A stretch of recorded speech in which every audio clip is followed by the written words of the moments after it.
This is the Gregory Baltoro 75 that I bought earlier this calendar year. I originally started backpacking. I had the Osprey Rook backpack, which is a great backpack if you're going for a night or two. It's a 50 liter, but I needed something a little bit bigger. So I had a 5-day trip coming up, and I bought this at the beginning of the summer in order to make that 5-day trip. And my girlfriend has the Gregory Deva. It's also a 75 liter or a 70 liter. So it's basically the exact same bag, and we had no issues carrying enough food and equipment for the 5-day trip. We probably had a little bit of extra room, but not a ton. We're not ultralight hikers. We don't have the lightest, smallest gear. We just have what would be decent quality, but also something that carries well, I guess. That's the important thing, and that's maybe the theme of this backpack. It's a super solid bag in the sense that it carries really, really well. I love the color. You can't really see it probably from the video, but there's tree sap and mud on it, but the color doesn't really show too much. It's got a nice camouflage for that. A couple of things that I really like about this bag is that it has a ton of different pockets located everywhere. It has this giant stretchy mesh pocket right in the front where you can stick a sweater or something that's wet to dry out while you're hiking. It has 2 zippers that go down the front, and I like these for quick access items. It does take up a little bit of space from the inner bag, and also it intrudes in this stretchy pocket if you fill it too much, but it is nice. You can put a water filter, you can put your bathroom kit, bug spray, anything that you need access to really quickly, hand soap, stuff like that. Super handy to have. Now, this is I guess a very feature-rich, or kind of one of those luxury backpacks, so it has some extra zipper pockets that I don't think I'll ever use. There is an access to the main pack right in the front. You can unzip it and gain access to the inside of your pack. So if you have something packed midway through it, you can get direct access to it. I have my sleeping bag in here just to make the bag look decent. Again, I've never really used it. I don't think that there's much of a use for it. They could have skipped over this particular pocket and it would have been just fine. I always end up accessing my main contents by going through the top of the bag. It's one of these cinch string closures, which is nice to have. Easy to open, and the opening is quite large. You can stuff the brain much higher than the backpack goes. It'll give you a little bit of extra room there. Maybe I'll do a video where I'll show all the things that I put in it. I don't know if that makes anybody interested.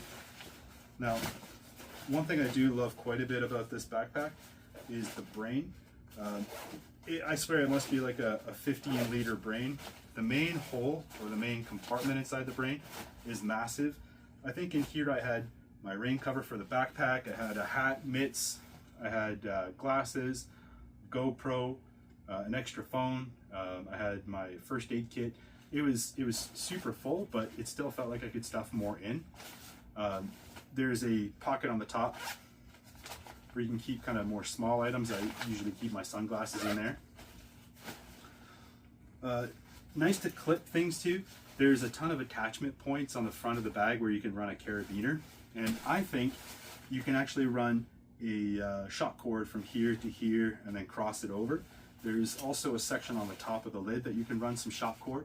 And that's handy if you just want to stuff a sweater or a tilly hat or whatever. And having the shock cord in the front is nice as well. You can stuff your jacket in there. You don't have to put it inside the bag. Now, I do like having this closed cell foam mat for 2 reasons. One is that it's really comfortable to sleep on top of your air mattress, and the other one is it keeps your bag from falling over. So if you just want to leave your bag sitting upright, having the closed cell foam in the front keeps it more stable or more sturdy. It won't knock over. Now, one of the main reasons I went with this backpack over a less expensive one is this, what they call a sidewinder pocket. You can tuck it away if you don't need it, but it's super handy for getting your water in and out while you're on the go. It's easy to stuff it in, it's easy to get it out. I just think it adds a ton of value where you don't have to have somebody help you with your water bottle, and I'm a little bit thicker, so I don't have the greatest flexibility. The back, it's adjustable, so just whatever, you get the correct size for you, but it is nice. It doesn't really make you too sweaty.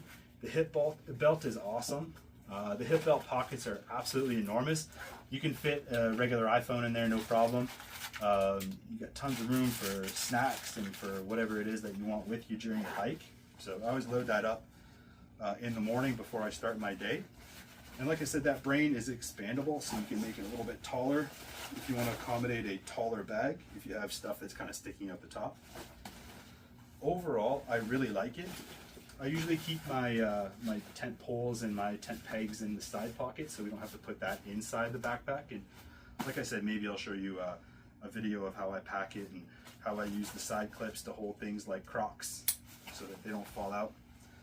Anyhow, I really like this bag. I will say though that it has one flaw that has been kind of driving me a little bit crazy.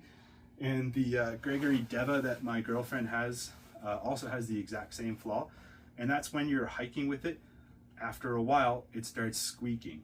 So you'll hear it. I'm not sure if it's coming from the straps or from the plastic part where they attach to. I think that's pretty much where it's coming from. There's a plastic bit that they attach to, and I'll make it close up so you can hear the squeak. But after a while, if you're walking and your shoulder straps are moving around a little bit, it does make a squeaking sound.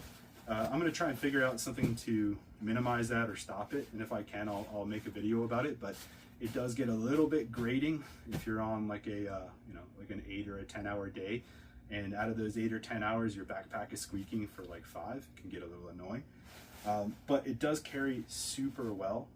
Usually for a one-nighter, I'll carry 25 pounds including the backpack without water, and for the 5-day trip my pack weight went up to 38 pounds without water. So I was carrying some snacks, the tent, all my gear, and my girlfriend was carrying the main bulk of the food in her gear. So again, it carries super well, it's comfortable, there's really no hot spots, it doesn't dig in, it doesn't bother me. Just that squeaking sound, and if I can find a way to fix it, I'll make a video. And other than that, it's a great bag. For the retail price, if you're paying the actual retail, it can be a little bit pricey. I think it's somewhere in the neighborhood of $500 or $550 if you're buying it without it being on sale. But they do go on 25% off sales pretty regularly, and with my work I get an extra 15% off at MEC, so it was like a no-brainer. There's nothing better in its category to buy. Again, I haven't tried every backpack, but my experience with the Osprey Rook is that it's a decent bag, but it's just a little bit limiting in terms of the size, and it's not as comfortable as this bag. This bag is by far more comfortable. But yeah, that's pretty much it. If you have any questions, put them in the comments, and if I figure out a way to stop the squeak, I'll make a video about it.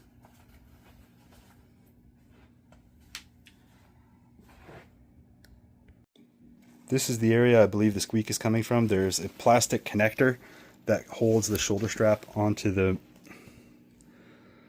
I'm trying not to block the light. That holds the shoulder straps onto the main part of the bag.